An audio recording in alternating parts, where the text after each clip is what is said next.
தேவன் பாருங்க, அந்த மக்கள் மனம் திரும்ப சான்சஸ் இருக்குங்கிறதை நினைக்கிறாரு. ஒரு சான்ஸ் கொடுத்து பார்க்குறாரு. என்றைக்குமே தேவன் சான்ஸ் கொடுக்காதவரில் 1000 சான்சஸை கொடுக்குறவர். அவர் நம்மளை மறுபடியும் மன்னிக்கிறவர், மறுபடியும் தூக்கி விடுகிறவர். பாருங்க, நம்மளை தேவன் என்ன செய்ய சொல்ல அதை மட்டும் செஞ்சால் போதும். எல்லாத்துக்கும் மேலே தேவன் அன்பாக இருக்கிறார்.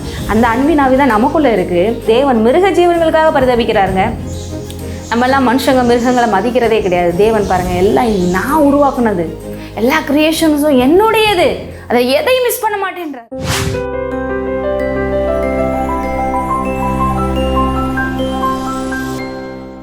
Praise the Lord. உங்கள் அனைவரையும் பாதைக்கு வெளிச்சம், கால்களுக்கு தீபம் இந்த நிகழ்ச்சி ஆண்டவராகிய இயேசு நாமத்திலே வாழ்த்தி வரவேற்கிறேன். இந்த மாலை வேளையிலே இந்த நிகழ்ச்சி வாயிலாக உங்களுக்கு அதிகமாக தேவனுடைய வார்த்தைகளை எடுத்து உங்களுக்கு சொல்ல ஒரு வாய்ப்பை தேவன் தந்திருக்கிறார். தொடர்ந்து இதை முழுமையாக கேளுங்கள். அப்பொழுது தான் இதில் இருக்கிற வெளிப்பாடுகளை பெற்றுக்கொள்ள முடியும். ஏனென்றால் தேவனின் எமக்கு எவ்வளவு செய்து வைத்திருக்கிறார். அவர் எவ்வளவு நல்லவர், எவ்வளவு பெரியவர், அவர் எவ்வளவு தூரம் மன உருக்கமுள்ளவர், இரக்கமுள்ளவர், நீடிய சாந்தமுள்ளவர், மகா கிருபையுள்ளவர். அவருக்குள்ளே நம்ம எவ்வளவு தூரம் ஆசீர்வதிக்கப்பட்டிருக்கிற அந்த அறிவு தான் நமக்கு ஆசீர்வாதங்களை கொண்டு வரும். ஆகவே அப்படிப்பட்ட ஒரு நேரமாக இந்த நேரம் இருக்கும் என்று நான் விசுவாசிக்கிறேன். நம் தேவன் இரக்கத்தில் ஐஸ்வர்யம் உள்ளவர். அவருடைய இரக்கத்தை நாம் சிலுவையிலே பார்க்கலாம். உயிர்த்தெழுதலிலே அவரோட கூட நம்மை உட்கார வைத்திருக்கிறாரே, அதில் பார்க்கலாம். அதனால தான் எபேசியர் வசனம் சொல்லுகிறது, 2ஆம் அதிகாரம் 4 பாருங்க, தேவனோ இரக்கத்தில் ஐஸ்வர்யம் உள்ளவராய். அதுக்கு முன்னால் பார்த்தீங்கன்னா அக்கிரமங்களிலும் பாவங்களிலும் மரித்தவர்களாக இருந்த கிறிஸ்து கிறிஸ்து என்ன பண்ணியிருக்கா, உயிரோட எழுப்பி இருக்கிறாரு. முன்னே அவ்வளோ ஒஸ்ட்டாக இருந்தோம், இன்னைக்கு அவரோட ரத்தத்தினால நம்ம மீட்டு இருக்காருலாம் சொல்லப்பட்டு இருக்கிறது. இங்கே அதுக்கு அடுத்து தான் சொல்லியிருக்காங்க, தேவனோ இரக்கத்தில் ஐஸ்வர்யம் உள்ளவராய் நம்மில் அன்பு கூர்ந்த தம்முடைய மிகுந்த அன்பினாலே அக்கிரமங்களில் மரித்தவர்களாக இருந்த நம்மை கிறிஸ்துவுடனே கூட உயிர்ப்பித்தார், கிருபையினாலே ரட்சிக்கப்பட்டோம். நம்ம மேலே ஒரு அன்பு, அது சாதாரண அன்பு, மிகுந்த அன்பு. நம் தேவன் அன்பாகவே இருக்கிறார். அந்த அன்பு பாருங்க எப்படிப்பட்டது என்று 1 Corinthians 13 பார்க்கலாம். அந்த அகாப்பே அன்பு, அந்த தெய்வீக அன்பு, அதை கொண்டு தான் தேவன் நம்ம நேசித்திருக்கிறார். அந்த தேவன் பாருங்க புதிய ஏற்பாட்டில் தாங்க அப்படி இருக்கார். பழைய ஏற்பாட்டிலலாம் அப்படியே இல்லைங்க, அவர் ரொம்ப கோபக்காரங்க இல்லைங்க. அவர் அப்பொழுதும் இரக்கமுள்ளவர் தான், அப்பொழுதும் அன்புள்ளவர் தான். அவர் அப்பொழுதும் பாருங்க ஜனங்களை மன்னிக்கிறவர் தான், மறுபடியும் சான்ஸ் கொடுக்கிறவர் தான், வாழ வைக்கிறவர் தான். குறிப்பாக யோனா அப்படின்னு சொல்லி ஒரு ஸ்மால் ப்ராஃபிட், ஒரு சின்ன தீர்க்கதரிசியின் புக்கு ஒன்று இருக்குது. தீர்க்கதரிசினாலே உங்களுக்கு தெரியும், தேவனுடைய வார்த்தையை கேட்டு அதை மக்களுக்கு சொல்லி அவங்களுக்கு எச்சரிக்கை கொடுத்து அவங்களை நல்வழிப்படுத்தி ஆசீர்வாதங்களை பெற்றுத்தருகளாக இருக்கிறாங்க. இந்த யோனா அப்படிங்கிற ஒரு தீர்க்கதரிசியாக தான் இருக்கார். அவர் எப்படி தேவனுடைய காரியங்களை செய்தார், அந்த காரியங்களில் பாருங்கள் தேவன் எவ்வளவு தூரம் மக்களுக்காக அந்த தீர்க்கதரிசிட்ட பரிந்து பேசுகிறாரு, ஆசீர்வதிக்கிறாரு, என்ன நடக்குது அப்படிங்கிறத நம்ம பார்க்கலாம். இது அநேகருக்கு சண்டே கிளாஸில் சொல்ல ஒரு கதையாக இருக்கலாம். ஆனால் இங்கே ஒரு அருமையான சத்தியத்தை தேவன் வெளிப்படுத்த போய் எப்பயுமே நம்ம எதை கேட்டாலுமே இது தெரிஞ்சது தானே அப்படின்னு சொல்லி அசால்ட்டாக எடுத்துக்கொள்ளக்கூடாது. ஏனென்றால் தேவனோட வார்த்தை பாருங்கள், அது அவருடைய ஜீவனையும் வல்லமையும் தன்னுடையதாக கொண்டு இருக்கிறதுனால அதுக்கு ஒரு லிமிட்டே கிடையாது. அது ரெவலேஷன்ஸ் வந்து கொண்டே இருக்கும். நம்ம யோனா அப்படின்னு சொல்லி சிம்பிளாக பார்த்ததுக்கும் அடுத்தடுத்து நீங்கள் அதை வெளிப்பாடுகளோடு பார்க்க போக போக போக அதனுடைய அந்த ரெவலேஷன்ஸ் இன்க்ரீஸ் ஆகிட்டே இருக்கும். ஒரு நாளும் குறையாது, மாறாது. இங்கே பார்த்தீங்கன்னா யோனா அவரை பற்றி நம்ம புக்கை எடுத்து பார்த்தீங்கன்னா மொத்தமே 4 சாப்டர் தான். இதில் முதல்ல பார்த்தீங்கன்னா அமித்தாயின் குமாரனாகிய யோனாவுக்கு கர்த்தருடைய வார்த்தை உண்டாகி அப்படின்னு போட்டிருக்கு. இங்கே என்ன சொல்கிறாரு, நீ எழுந்து மகாநகரமாகிய நினிவேக்கு போய் அதற்கு விரோதமாக பிரசங்கி அவர்களோட அக்கிரமம் என் சமூகத்தில் எட்டி இருக்கிறது என்றார். அதாவது பெரிய சிட்டி, பெரிய அளவுக்கு வல்லரசு நாடுகள் இருக்கிற மாதிரி நல்ல பெரிய சிட்டியாக இருக்குது. ஆனால் அங்கே அக்கிரமங்கள் அதிகமாகிருச்சு. எப்பயுமே பாருங்கள், தேவனை விட்டு போகும்போது ரொம்ப ஓவராக எல்லாத்துலேயும் மாம்சத்தில் இந்த உலகம் டெவலப் ஆகிறத பார்க்கும்போது நமக்கு நல்லா டெவலப் ஆகிட்டு இருக்கும்னு தோணுது. ஆனால் தேவனை விட்டு எது செய்தாலுமே அது நாசமோசங்களை தான் உண்டு பண்ணும். இன்றைக்கி கூட டெக்னாலஜிஸ் டெவலப்மெண்ட்ஸ் இம்ப்ரூவ் ஆகிற மாதிரி இருக்குது. ஆனால் ஒரு பக்கம் பாருங்கள், உலக லெவலில் எல்லா இடங்களையும் சண்டை, சச்சரவு, போராட்டம், வெறுப்பு, ஒருத்தவங்க அவங்க கண்டுபிடிப்பில் வச்சு நான் உன்னே அழிக்கிறேன், நீ என்னை அழிக்கிறேன்னு சொல்லிட்டு தான் இருக்காங்க. இங்கே அன்பு மேலோனதான் இல்லை. ஏனென்றால் தேவன் அங்கே மையமாக இல்லை. அப்படிப்பட்ட ஒரு பெரிய நகரம். ஆனால் தேவன் பாருங்கள் அங்கே மக்களுக்கு பாருங்கள் ஒரு வார்னிங்கை கொடுக்குறாரு, நான் உங்களை அழிக்க விரும்பலை. எப்பயுமே தேவன் எதையுமே சொல்லாமல் செய்கிறவரெல்லாம் ஆல்சோ நம்மளை காப்பாற்ற விரும்புகிறவராக இருக்கார், நம்மளை வாழ வைக்க விரும்புகிறவராக இருக்கார். ஏனென்றால் அவர் நம்முடைய தகப்பனாக இருக்கிறார், நம்ம நேசிக்கிறார், நம்ம உருவாக்கி இருக்கிறார் இல்லையா. அப்போ அவங்க தீர்க்கதரிசி மூலமாக சொல்கிறாரு, நீங்கள் அதிகமாக தேவனுக்கு விரோதமான விஷயங்களை, இன்னும் சொல்லப்போனால் தேவனை விட்டு பின்வாங்கி போயிட்டீங்க. எது சத்தியம், எது உண்மை, எது அன்பு, அதிலேருந்து விலகி போய் தப்பான விஷயங்களில் போய் மாட்டிக்கொண்டு தப்பான விஷயங்களை செய்து கொண்டு இருக்கிறீங்க. பாவத்தின் சம்பளம் மரணமாகவே உங்களை எச்சரிக்கிறேன், இதுலேருந்து மனம் திரும்புங்கள் என்று அவங்களுக்கு போய் வார்னிங் கொடு அப்படின்றாரு. ஆனால் யோனா பாருங்கள், கர்த்தருடைய சமூகத்தில் நின்று விலகி என்று போடப்பட்டிருக்கு. இங்கே அவர் ஒரு ப்ராஃபிட். ஆக்சுவலாக அவரோட வேலையே தேவனுடைய சமூகத்தில் இருந்து வார்த்தைகளை கேட்டு சொல்வது தான். ஆனால் இங்கே இந்த தீர்க்கதரிசியை பற்றி சொல்லியிருக்கு, அவர் அதை கேட்காம கர்த்தருடைய சமூகத்திலேருந்து விலகி என்ன பண்ணுறாரு, தர்ஷீஷுக்கு ஓடி போகும்படி எழுந்து யோப்பாவுக்கு போய் தர்ஷீஷுக்கு போகிற ஒரு கப்பலை கண்டு கூலி கொடுத்து தான் கர்த்தருடைய சமூகத்தில் என்று விலகும்படி அவர்களோட தர்ஷீஷுக்கு போக கப்பல் ஏறினான். இங்கே போக சொன்னதும் நினிவே அவர் தர்ஷீஷுக்கு போகிறதுக்கு போகிறாரு. அங்கேயும் அவர் பாருங்கள் கஷ்டப்பட்டு கூலியெல்லாம் கொடுத்து இங்கே இருந்து கிளம்புறாரு. ஏன் அப்படின்னா அங்கே ஏற்கனவே போட்டிருக்கு நமக்கு, அவருக்கு இதில் இன்ட்ரெஸ்ட் இல்லாத மாதிரி காமிக்குது. ஏன்னா அவர் கர்த்தருடைய சமூகத்துக்கு விலகி போகிறாரு. அப்படின்னா அவர் வார்த்தை அவர் ஒபே பண்ணலை, அவர் வார்த்தைக்கு கீழ்ப்படியலை, அதை சொல்கிறதுக்கு அதை செய்கிறதுக்கு விருப்பம் இல்லை. அதனால அதில் எவ்வளோ வெறுப்பு, அவருக்கு கோபம், எரிச்சல் இருக்குது. அதை காமிக்கிற விதத்தில் பாருங்கள், அவர் இந்த தர்ஷீஷ் அப்படிங்கிறது பார்த்திங்கன்னா பாரம்பரியமாக அந்த காலத்தில் ஒரு ட்ரேடிங், அதாவது அதிகமாக வாணிபங்கள் இறக்குமதி ஏற்றுமதியில் அதிகமாக நடக்கிற ஒரு பழமையான ஒரு நகரம் என்று சொல்லப்படுகிறது. ஒரு சின்ன சிட்டியாக இருந்தாலும் அந்த இடத்துக்கு போகிறதுக்கு நல்ல காசெல்லாம் கேட்பாங்க. ஆனாலும் கூலியெல்லாம் கொடுத்து நான் அங்கே போகிறேன் அப்படின்ட்டு போகிறாரு பாருங்கள். அந்த அளவிற்கு அவருக்கு இந்த விஷயத்தை செய்கிறதுக்கு இன்ட்ரெஸ்ட் இல்லை. ஆனாலும் பாருங்கள், நம் தேவன் உண்மையுள்ளவர். நம் தேவன் பாருங்கள் எல்லாரையும் விட பெரியவராக இருக்கார். ஆனால் அவர் என்னைக்கு நீடிய பொறுமையுள்ளவராக இருக்கார், இரக்கமுள்ளவராக இருக்கார். இந்த ஒரு விஷயத்தில் மறந்து விடாமல் பார்க்கலாம். ஏனென்றால் யோனா செய்த செயலுக்கு இப்போ நம்மளாம் ஆண்டவரோட இடத்துல இருந்து நம்ம என்ன பண்ணுவோம், அடுத்த நிமிஷம் அவன் ஜீவனை எடுக்க கூட நமக்கு எல்லா விதத்திலும் நமக்கு தேவன் இடத்துல இருந்தால் ரைட்ஸ் இருக்குது, பவர்ஸ் இருக்குது, எல்லாமே இருக்குது. ஆனால் தேவன் அவனுக்கு சில விஷயங்களை கற்றுக் கொடுக்க விரும்புகிறார், சில பாடங்களை உணர்த்த விரும்புகிறார். பாருங்கள், அவனுடைய அந்த கீழ்ப்படியாமை கூட உடனே தேவன் தண்டனைக்கு உட்படுத்தலை, அவனுக்கு ஒரு சான்ஸை கொடுக்க விரும்புகிறார். ஆனால் சில விஷயங்கள் அங்கே நடக்குது.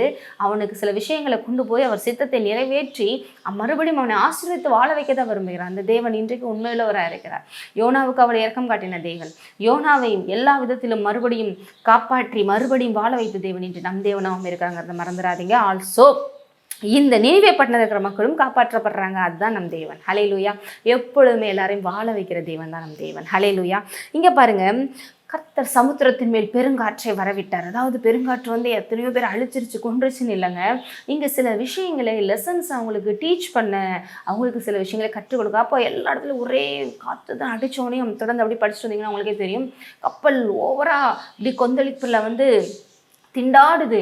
அங்கே இருக்கிற கப்பலில் இருக்கிற ஒவ்வொரு பயந்துவோம் என்ன நடந்துச்சு ஏதுன்னு. அங்கே இருக்கிறவங்கலாம் அந்த காலத்துலலாம் அவங்களுடைய தெய்வங்களை கும்பிடுவாங்க. கடலை கும்பிடுவாங்க, காற்றை கும்பிடுவாங்க, சூரியனை கும்பிடுவாங்க, சந்திரனை கும்பிடுவாங்க. அதனால எல்லாத்தையும் கும்பிட்டுட்டு தானே வந்தோம். ஏன் இப்படி ஆச்சு? அப்போ ஏதோ அவங்க ஸ்பிரிச்சுவலாக சில விஷயங்களை ஃபீல் பண்ணுறாங்க, நெகட்டிவ் ஏதோ நடந்திருக்கு, ஏதோ தப்பு நடந்திருக்கு அப்படி சொல்லிட்டு அதுக்கடுத்து அவங்க உள்ளே ஏற்றின அந்த சரக்குகளெல்லாம் தூக்கி கீழே போட்டு அந்த வெயிட்டை கம்மி பண்ணுவோம், ஏன்னா அதனால உள்ளே போயிடுவோமோன்னு சொல்லி பயப்பட்டு சில விஷயங்களை செய்கிறாங்க. அப்போயும் அது அமுல்ற மாதிரி இல்லை. அப்போ அவங்களுக்குள்ளே நிறைய சலசலப்பு. அப்புறம் மாலுமி ஒருத்தர் பாருங்க, இங்க எல்லாரும் உங்க தெய்வத்தை கும்பிடுங்க, ஏதாவது ஒரு விஷயம் தப்பு நடந்திருந்தா சொல்லுங்கன்றாங்க. எல்லாரும் கும்பிடுறாங்க, ஆனா அது செய்யற மாதிரி இல்லை. எல்லா காற்று கடல் எல்லாத்தையும் கும்பிட்டு பாக்குறாங்க. ஏன்னா அவங்களுடைய தெய்வம் எப்படிப்பட்டதுன்னு வரிசையா போட்டிருக்கு. அதுக்கடுத்து பார்த்தீங்கன்னா மாலுமிக்கு கீழே கிரவுண்ட் ஃப்ளோர் மாதிரி அங்கே ஒரு ஏரியா, அங்கே நம்ம யோனா படுத்துட்டு இருக்காரு பாருங்க. எந்திரிச்சு நீங்கள் யார், எங்கேருந்து வர, உன்னுடைய குலம் என்ன, உன் கோத்திரம் என்ன, உன்னுடைய ஜாதி என்ன, எதனால இப்படி இருக்குது, நீ ஏன் இப்படி ஜோப் பண்ணாமல் உன்னுடைய கடவுளை வேண்டிக் கொள்ளாமல் இருக்குன்றாங்க. அப்போ இவரே சொல்கிறாரு பாருங்க, நான் இது மாதிரி இவரேன் இந்த மாதிரி வந்திருக்கேன், வானத்தையும் பூமியும் உண்டாக்கின கர்த்தர் என் கர்த்தர், சமுத்திரத்தை ஆளுகிறவர் என் தேவன் எல்லாம் சொல்கிறார். அதுக்கடுத்து சீட்டு புல்லுக்கு போட்டு பார்க்குறாங்க. அது தொடர்ந்து வாசிச்சிங்கன்னா தெரியும். அதில் பார்த்தீங்கன்னா யோனாவோட பேர் விழுது. அப்போ இவர் தான் ஏதோ தப்பு பண்ணியிருக்காரு. யோனாவும் சொல்கிறாரு, ஆமாம் நான் கர்த்தருடைய சமூகத்துக்கு விலகி வந்துட்டேன், அவர் சொன்னதை செய்யாமல் வந்துட்டேன். ஆகவே இது நிற்கணும்னா ஒரே ஒரு விஷயம், அதாவது யோனாவே ஒரு முடிவு எடுக்கிறார். இது கர்த்தர் செய்ய சொன்னார்னு சொல்லலை, யோனாவே ஒரு முடிவு எடுக்கிறார். என்னை தூக்கி கடலில் போட்டுருங்க, நான் உள்ளே போனாதான், என்னை தூக்கி போட்டாதான், நான் போனாதான் அப்படின்னு சொல்லி அவரே ஒரு முடிவெடுத்து தான் செய்ய சொல்கிறாரு. அப்போ கூட அவங்க கூட இருக்கிறவங்க சொல்கிறாங்க, இல்லை ஒரு உயிர் போக வேண்டாம் அப்படின்னு சொல்லிட்டு எவ்வளோ வெயிட் பண்ணி பார்க்குறாங்க. அதுக்கடுத்து இவர் மறுபடியும் சொல்கிறாரு, இல்லை மறுபடியும் செய்யுங்க, அப்போ தான் அது அடங்கும் அப்படின்னு சொல்லிட்டு அதே போல் செய்ய அவங்களும் செய்கிறாங்க. ஆனால் அதுக்கு முன்னாலேயே அவங்க சில ஜபங்களெல்லாம் ஏறெடுக்கிறாங்க. இந்த ரத்தம் மேலே, இந்த ரத்தத்தினால வர குற்றப்பலிக்கு நாங்கள் காரணம் இல்லை, கர்த்தரே தெய்வம் சொல்லி அவங்களும் பாருங்கள் நிறைய விஷயங்களை சொல்லிட்டு தான் அந்த விஷயத்தை செய்கிறாங்க. ஆனால் தேவன் உண்மையுள்ளவர், தேவன் இரக்கமுள்ளவர், அவர் இரக்கத்தில் ஐஸ்வர்யம் உள்ளவர். ஆமென். பாருங்க, யோனா தான் வாலண்டியராக நான் உள்ளே போட்டுருங்க அப்படின்னு சொல்கிறார். ஆனால் யோனாவை காப்பாற்ற தேவன் என்ன பண்ணுறாரு, அழகான ஒரு மீனை ஏற்பாடு பண்ணி கரெக்டாக அவன் உள்ளே விழுந்து சாகாத வண்ணம் அது வாயில் கேட்ச் பண்ணி அதுக்குள்ளே தன்னை அழகாக வைத்து கொண்டது. அழகாக அது ஒரு கப்பல் மாதிரி வயிற்றுக்குள்ளே வச்சுக்கிடுச்சு பாருங்கள். அப்போ யோனாக்கு உள்ளே கொஞ்சம் என்ன நடக்குது ஏது நடக்குதுன்னு புரியலை. அப்போ என்ன நடந்துச்சுன்னா உங்களுக்கே தெரியும். 2ஆம் அதிகாரத்துலலாம் பார்த்தீங்கன்னா கொஞ்சம் நேரம் கழிச்சு ரியலைஸ் பண்ணுறாரு, நம்ம ஒரு பெரிய மீனுடைய வயிற்றுக்குள்ளே இருக்கிறோம் அப்படின்னு சொல்லிட்டு. 2ஆம் அதிகாரத்தில் பார்த்தீங்கன்னா அதுக்கடுத்து தேவனை நோக்கி ஜெபிக்கிறார். இந்த ஒரு விஷயம் அவர் செஞ்சது நல்ல விஷயம்தான். ஏன்னா தேவனை நோக்கி ஜெபிப்புங்கிறது நல்ல காரியம்தான். அப்போ பாருங்கள், தேவனை நோக்கி ஜெபிக்கும் போது எவ்வளோ பெரிய தேவன் நீர், நீர் எப்படி இரக்கமுள்ள தேவன் அப்படின்னு சொல்லிக்கிட்டே வர்றாரு. பொய்யான மாயை பற்றி இருக்கிறவர்களுக்கு நீர் என்றைக்குமே பதில் தர்றீங்க, ஆனால் நானும் உண்மையே நம்ப இருக்கிறேன். பார்த்தீங்கன்னா 2ஆம் அதிகாரத்தில் 9 பாருங்கள், நானும் வெளியில் துதியின் சத்தத்தை உமக்கு பலியிடுவேன், நான் பண்ணின பொருத்தனைகளை செலுத்துவேன் சொல்கிறார். ரட்சிப்பு கர்த்தருடையது அப்படின்னு சொல்லி நிறையா பேச ஆரம்பிக்கிறாரு. அந்த இடத்துல தேவனை தேடுறாரு. ஆபத்தில் என்னை நோக்கி கூப்பிடு, நான் உனக்கு பதில் உத்தரவு அருளி செய்வேன் என்று சொல்வார் இல்லையா, அதே போல் கூப்பிடுறாரு. அந்த இடத்துல தேவன் என்ன பண்ணுறாரு, மறுபடியும் அவருக்கு ரட்சிப்பு கர்த்தருடையதுன்னு சொன்னது நிமித்தம், அவர் விசுவாசித்தது நிமித்தம், கர்த்தரை உணர்ந்து கொண்டது நிமித்தம், அந்த அறிவு, தேவனை தேடுகிற அறிவு, அதனால் பாருங்கள் கரெக்டாக அந்த மீன் என்ன பண்ணுது, தேவனுடைய கட்டளையின்படி கரையிலே கக்கி விட்டது. அதற்கடுத்து பாருங்கள் 2ஆம் தரம் மறுபடியும் யோனாட்ட போய் கர்த்தர் பேசுகிறாரு, போப்பா நான் சொன்ன இடத்துக்கே போப்பா அப்படின்னு சொல்லிட்டு. அப்போ மறுபடியும் கிளம்பி எங்கே போகிறார், இப்போ நினிவேக்கு போகிறார். நினிவேக்கு போய் இருக்கிற மக்கள்கிட்டலாம் போய் வார்னிங்கில் சொல்கிறாரு பாருங்கள், இந்த மாதிரி நீங்கள் செய்கிற இந்த விஷயங்கள் கர்த்தருக்கு ரொம்ப கோபத்தை ஏற்படுத்துது. நான் சொல்கிறேன் இந்த நாள்லேருந்து 40ஆவது நாள் இந்த சிட்டி அழிக்க போகிறார். தேவன் என்ன சொன்னார், அவங்களுக்கு எச்சரிப்பை விடுன்னு சொன்னார். ஆனால் 40 நாள் இதெல்லாம் இவரே சொல்கிறாரு. சொல்லிட்டு தேவன் என்ன பண்ண போகிறாரு, அழிக்க போகிறாரு அப்படின்னு சொல்கிறாங்க பாருங்கள். நீங்கள் போட்டிருக்கு பாருங்கள் 4வது வசனம் 3ஆம் அதிகாரத்தில், இன்னும் 40 நாள் உண்டு, அப்பொழுது நினிவே கவிழ்க்கப்பட்டு போம் என்று கூறினான். தேவன் ஆக்சுவலாக உண்மையில் அங்கே என்ன சொல்கிறாரு, நீ எழுந்து மகரம நினிவேக்கு போய் அதற்கு விரோதமாக பிரசங்கி அக்கிரமம் என் சமூகத்தில் எட்டினதுன்னு தான் சொல்கிறாரு. வார்னிங் கொடுப்பா, இப்படி செய்யாதீங்க இப்படி ஆயிரும்னு. ஆனால் இவர் கண்டிப்பாக இப்படி தான் தேவன் செய்ய போகிறாருன்னே சொல்லிடுறாரு. அப்பொழுது நினிவேயில் உள்ள ஜனங்கள் பாருங்கள் தேவனை விசுவாசித்து, ஆனால் அந்த மக்கள் பாருங்கள் அவங்களுக்கு எடுத்து சொல்கிறதுக்கோ இல்லை அறிவுறுத்துறதுக்கோ வார்னிங் கொடுக்கறதுக்கோ ஆள் இல்லை. தேவன் பாருங்கள் அந்த மக்கள் மனம் திரும்ப சான்சஸ் இருக்குங்கிறதை நினைக்கிறாரு. ஒரு சான்ஸ் கொடுத்து பார்க்குறாரு. என்றைக்குமே தேவன் சான்ஸ் கொடுக்காதவர் இல்லை, 1000 சான்சஸ் கொடுக்குறவர். அவர் நம்மளை மறுபடியும் மன்னிக்கிறவர், மறுபடியும் தூக்கி விடுகிறவர், வாழ வைக்கிறவர். அவங்களும் உடனே என்ன பண்ணுறாங்க, அவங்க தப்பை உணர்றாங்க, தேவனை நம்புகிறாங்க. உபவாசம் செய்யும்படி எல்லாரும் ஒருத்தவங்களுக்கு ஒருத்தவங்க கூறுறாங்க. அடுத்து பெரியோர் முதல் சிறியோர் மட்டும் ரெட்டுடுத்தி கொண்டார்கள். எல்லாருக்குள்ளேயும் ஒரு பெரிய மனம் திரும்புதலை தேவன் கட்டளையிடுகிறார். அதை அவங்க ரிசீவ் பண்ணிக்கிறாங்க.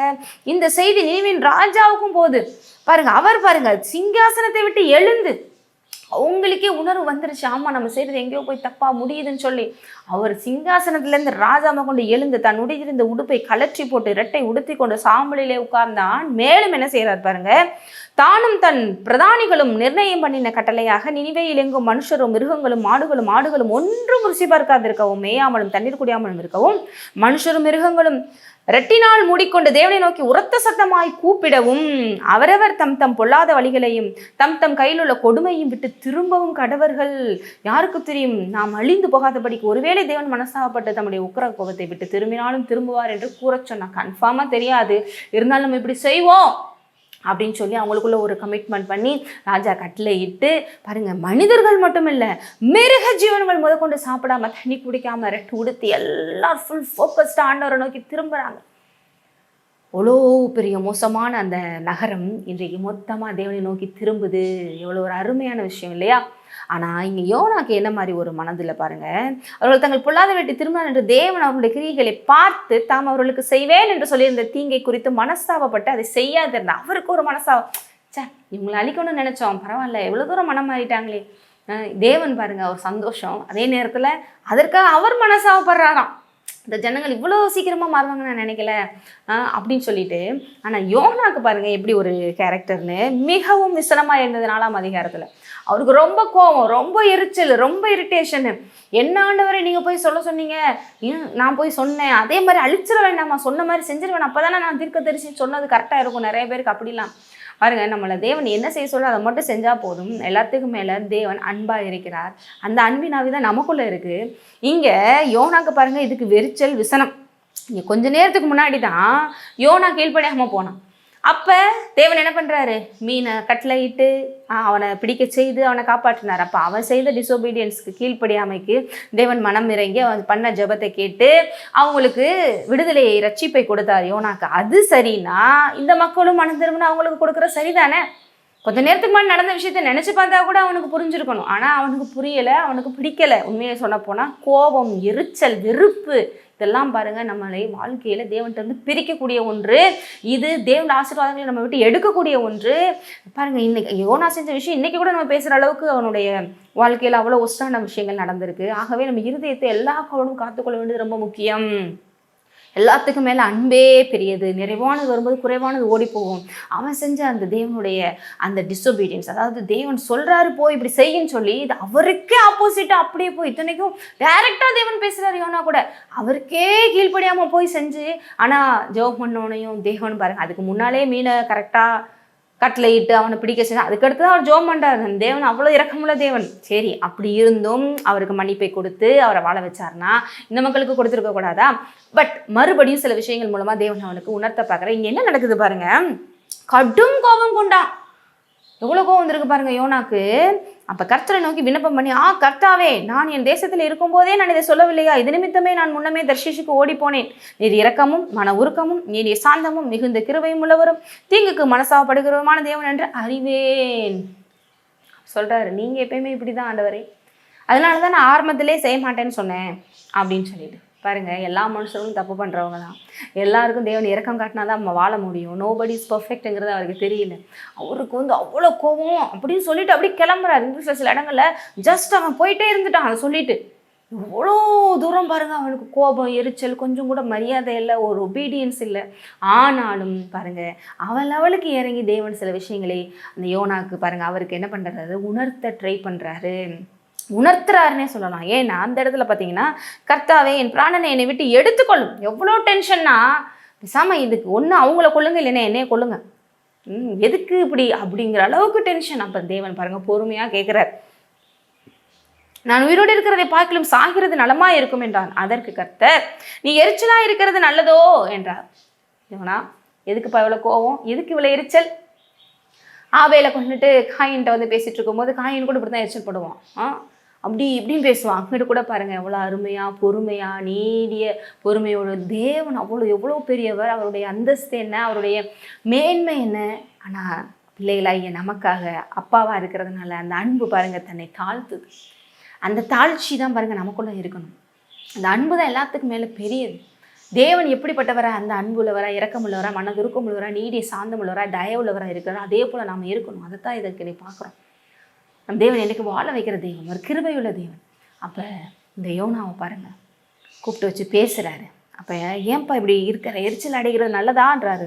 ஆனால் கிளம்பிட்டான், புறப்பட்டு போயிட்டான். அவன் ஒன்றும் பதில் சொல்லலை. போயிட்டு கோச்சிக்கிட்டு போய் பாருங்கள், நகரத்துக்கு கிழக்கே போய் அங்கே தனக்கு ஒரு குடிசையை போட்டு நகரத்துக்கு சம்பவிக்க போகிறதை தான் பார்க்க மட்டும் அதன் கீழ்நிலையில் உட்கார்ந்திருந்தான். அவனுக்கு ஒரு முடிவு, என்னன்னாலும் சரி 40 நாள் அழியணும், நான் பார்க்காம போக மாட்டேன். பாருங்கள், இந்த கோபம், எரிச்சல், இந்த வெறுப்பெல்லாம் வந்தால் தேவன் பேசுறது புரிஞ்சுக்கிற முடியல, தேவன் சொல்றது புரிஞ்சுக்கிற முடியல, தேவனுக்கு அப்படியே ஆப்போசிட்டாக செயல்பட வைக்கிறது. ஏனென்றால் இதெல்லாம் ஒரு ஸ்பிரிட். தேவன் நமக்கு பயமுள்ளாவியை கொடுக்காமல் பலமும் அன்பும் தெளிந்த புத்திமுள்ளாவியை கொடுத்திருக்கிறார், அன்புள்ளாவியை கொடுத்திருக்கார் என்று வேதம் சொல்லுது. இங்கே பாருங்கள், எரிச்சல், கோபம், வெறுப்பு, தேவன்கிட்ட டைரெக்டாக உட்காந்துக்கிட்டு ஆர்கியூ பண்ணிக்கிட்டு அது எப்போ அழியுங்கிற அந்த தன்மை. இப்படிதான் இயேசு இந்த உலகத்தில் வாழும்பொழுது பாருங்கள், ஒரு சிட்டிக்கு, அதாவது ஒரு பட்டணத்துக்கு போகிறாங்க. அங்கே இருக்கிற மக்கள் கேட்கல. இப்போ பேதுரு, நம்மளும் இவங்களை அழிச்சிடலாம், வானத்துலேருந்து அக்கினி இறக்கிடலாம் எலியாவை போலன்னு சொல்கிறார். நீ எந்த ஆவியை உடையவனாக இருக்கிறாய் என்று தேவன் சொல்கிறார். யாரையும் அழிக்கிறவர் தேவன் அல்ல, வாழ வைக்கிறவரே தேவன். இப்போ இங்கே பாருங்கள், அவன் லெவலுக்கு இறங்கி அவனுக்கு சில விஷயங்களை தேவன் சொல்லி புரிய வைக்க விரும்புகிறார். யோனா மேலேயும் தேவனுக்கு கோவம் வரல. ஏன்னா அவன்கிட்ட இருக்கிற அந்த சில குறைகளை கூட நம்ம பிள்ளைகள் தப்பு பண்ணால் எப்படி நம்ம பேரண்ட்ஸ் போய் திருத்துவோம் சில நேரங்களும், அதே போல் தான் பாருங்கள் தேவன் இந்த இடத்துல நடந்துக்கிறாரு. இவ்வளோ இரக்கமுள்ள தேவன் நீங்கள் பார்த்தா தெரியும். யோனா அவனுடைய தலையின் மேல் நிழல் உண்டா இருக்கவும் அவனை அவனுடைய மடிவுக்கு நீங்களாக்கவும். ஏன்னா மனதளவு ஃபுல்லாக அவர் வந்து ஒரே டிப்ரெஷனு அப்படியே இதில் உட்காந்துருக்காரு. அதுக்கெல்லாம் ஒரு ஆமணங்க செடி அந்த இடத்துல வளர விடுறாரு. ஷேட் ட்ரீ வந்து இங்கிலீஷில் போட்டிருக்கு. அங்கே பாருங்க, அதை தேவன் தான் கட்டளையிட்டு வளர வைக்கிறாரு. அது ஓங்கி வளர பண்ணினா ஆமணக்கின் யோனா மிகவும் சந்தோஷமா இருந்தான். நல்ல ஷேட் கொடுக்குறது, சந்தோஷமா இருக்காரு, நல்லா பார்த்துக்கிட்டு உட்கார்ந்துருக்காரு. அடுத்த நாளே பாருங்க, தேவன் ஒரு பூச்சியை அனுப்புறாரு. பாருங்க, கிழக்கு வெளுக்கும் நேரத்தில் தேவன் ஒரு பூச்சியை கட்டளையிட்டார். அது ஆமணக்கு செடியை அரித்து போட்டது. அதனாலே காய்ந்தும் போயிற்று. சூரியன் உதித்த போது தேவன் உசமான கீழ்காற்றை கட்டளையிட்டார். காஞ்சு போனே கீழ்காற்று வருது, அப்படியே அடிச்சுட்டு போயிடுது. அப்பொழுது வெயில் யோனாவினுடைய தலையில் படுகிறதுனால் அவன் சோர்ந்து போய் தனக்குள்ளே சாவை விரும்பி, மறுபடியும் பாருங்க, இந்த கசப்பு, வெறுப்பு, கோபம், எரிச்சல் வந்தா அவனை அடிக்கடி என்ன பண்ண வைக்குது? சாகணுங்கிற எண்ணத்தை கொடுக்குது. சூசைட் பண்ணணும், நம்ம இருக்கக்கூடாது, நம்ம வாழக்கூடாது. இதுதான் பாருங்க, பிசாசுக்கு இடம் கொடுத்தால் பிசாசு நம்மை அப்படி தான் கொண்டு போவான். ஒரு நாள் நம்ம இருதயத்தில் இந்த மாதிரி விஷயங்கள் இடம் கொடுக்கக்கூடாது. எப்போ பார்த்தா நான் சாகணும், நான் பேசாமல் செத்துட்டா நல்லாயிருக்கும், அவ்வளோ எரிச்சல், கோபம், இதில் முடிவு அப்படி தான் போய்விடும். இப்படி தான் நிறைய பேர் பாருங்கள் ஏதாவது பண்ணிடுறாங்க. ஏன்னா பிசாசுக்கு லைட்டாக இடம் கொடுத்தாலே நம்மளை அப்படி தான் பண்ணுவான். அப்போ சாகிறது நலமாக இருக்கணும். சின்ன சின்ன விஷயத்துக்கெல்லாம் ப்ரெஷர். அதுக்கு ஒரு நாளைக்கு முன்னாடி சந்தோஷமாக இருக்காராம், அந்த ஆமணக்கு செடிக்கு கீழே போட்டிருக்கு, சந்தோஷப்பட்டான். அடுத்த நாள் என்ன ஆகிட்டா? டென்ஷன். இங்கே என்ன நடக்குது பாருங்க. அப்பொழுது தேவன் யோனாவை நோக்கி, நீ ஆமக்கு நிமித்தம் எரிச்சலாக இருக்கிறது நல்லதோ என்றால் அதற்கு அவன், நான் மரணபரியந்தம் எரிச்சலாக இருக்கிறது நல்லதுதான். எப்படி பாருங்க பேசுகிறான். சாகிற வரைக்கும் இது மாதிரியே நான் உட்காந்துட்டு இருக்க வேண்டியதான், மரணபரியந்தம் எரிச்சலாக இருக்கிறது நல்லதுதான் போல அப்படின்னு ரொம்ப பேசுகிறாரு. அதற்கு கர்த்தர், நீ பிரயாசப்படாததும் நீ வளர்க்காததும் ஒரு ராத்திரியிலே முளைத்ததும் ஒரு ராத்திரியிலே அழிந்து போனதுமான ஆமணக்குக்காக பரிதபிக்கிறாயே. அப்பா, நீயா வச்ச, நீயா நட்டின, நீயா தண்ணி ஊற்றுன, நான் தான் அதை இயற்கையாக வளர வச்சேன், செஞ்சேன், அது உனக்கு பலனை கொடுத்துச்சு, அது அழிஞ்சு போச்சே, ஐயோ போச்சே, எனக்கு நல்லா இருந்ததே போச்சேன்னு சொல்லி பரிதபிக்கிறாயே. வலது கைக்கும் இடது கைக்கும் வித்தியாசம் அறியாத 1,20,000 பேருக்கு, 1,20,000 பேருக்கு அதிகமான மனுஷரும் அநேக மிருக ஜீவன்கள். பாருங்க, தேவன் மிருக ஜீவன்களுக்காக பரிதபிக்கிறாருங்க. நம்மெல்லாம் மனுஷங்க மிருகங்களை மதிக்கிறதே கிடையாது. தேவன் பாருங்க, எல்லாம் நான் உருவாக்குனது, எல்லா கிரியேஷன்ஸும் என்னுடையது, அதை எதையும் மிஸ் பண்ண மாட்டேன்றாரு. மிருக ஜீவன்களுக்கும் இருக்கிற அந்த மகாநகரமாய் நினிவேக்காக நான் பரிதாபையாமல் இருப்பேனோ என்றார். இந்த சிட்டியில் எவ்வளோ பேர் இருக்காங்க, ஆள்களை மட்டும் சொல்லலை, மிருக ஜீவன்கள் முதற்கொண்டு சொல்கிறாரு. இது எல்லாத்துக்காகவும் நான் இப்படிப்பா மனசாப்படாமல் இருப்பேன், பரிதபிக்காமல் இருப்பேன். ஏன்னா அவர் என்ன சொல்ல வர்றாரு? அப்போ இவர் நீங்கள் கேட்கலாம், தேவன் தானங்க சொன்னார், அதை கேட்டு போய் போனார் இல்லைங்க அப்படின்னு சொல்லி. அப்போ தேவன் என்ன சொல்ல விரும்புகிறாரு பாரு. ஒரு நாளுக்கு முன்னாடி உன்னுடைய எண்ணம் பாருங்க சந்தோஷமாக இருந்துச்சு ஆமணக்கு செடியை குறித்து. அதுக்கடுத்து உன்னோட மைண்ட் செட் பாரு இப்போ எரிச்சல் ஆயிடுச்சு. அப்போ அன்னைக்கு நான் எரிச்சலாக இருந்தேன், இன்னைக்கு நான் கூல் ஆகிட்டேன்ப்பா, நீ அப்படி மாறலாம், நான் அப்படி மாறக்கூடாதா அப்படின்னு சொல்லி தேவன் பாருங்க அவனுக்கு விளக்குகிறார். அதுக்கடுத்து என்ன நடந்துச்சுங்கிறது நமக்கே தெரியும், நமக்கு பைபிளில் போடலை. தேவன் அவர்களை காப்பாற்றி இருப்பார், யோனாவும் மணந்திருப்பார் விசுவாசிகளும். இன்றைக்கு நம்ம இதன் மூலம் கற்றுக்கொள்கிற என்னன்னா, என்றைக்கும் தேவ அன்பிலே நிலைத்திருக்கணும், தேவையில்லாத எந்த மாம்சங்களுக்கு இடம் கொடுக்கக்கூடாது. அப்போது தான் பாருங்கள் தேவனுக்குள்ள நம்ம ஆசீர்வதிக்கப்பட முடியும், மற்றவங்களுக்கு ஆசீர்வாதமாக இருக்க முடியும். ஆகவே நம் தேவன் நீடிய பொறுமை உள்ளவர், இரக்கமுள்ளவர், தயவுள்ளவர். அவர் அப்படி இருக்கிற போல நாமும் இருக்கும்படி விட்டு கொடுத்து ஜெபிக்கலாம்.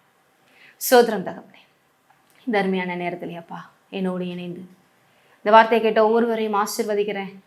இந்த வெளிப்பாடுகளை ஒரு இருதயத்தை தொடட்டும். கர்த்தர் நல்லவர், அவர் கிருபை என்றும் உள்ளது. எல்லாரையும் வாழ வைக்கிறதே எங்கள் தேவன் என்பதை அறிந்து கொள்ளட்டும். இருதயத்தில் இருக்கிற கசப்புகள் நீங்கட்டும், எரிச்சல், கோபங்கள் நீங்கட்டும். தேவ சமூகத்தில் நெருங்கி கிட்டே சேர்ந்து அநேகருக்கு ஆசீர்வாதமாக இருக்கட்டும், ஆசீர்வதிக்கப்படட்டும். இயேசுவின் நாமத்திலே ஆமென். என் ஆத்துமாவே கர்த்தரை ஸ்தோத்திரி, என் முழுவதுமே அவருடைய பரிசுத்த நாமத்தை ஸ்தோத்திரி. என் ஆத்துமாவே கர்த்தரை ஸ்தோத்திரி, கர்த்தர் செய்த சகல உபகாரியங்களை மறவாதே. ஆமென். என்னுடைய கிருபையும் சமாதானம் உங்களோடு இருப்பதாக. நீங்கள் ஆசீர்வதிக்கப்பட்டீர்கள்.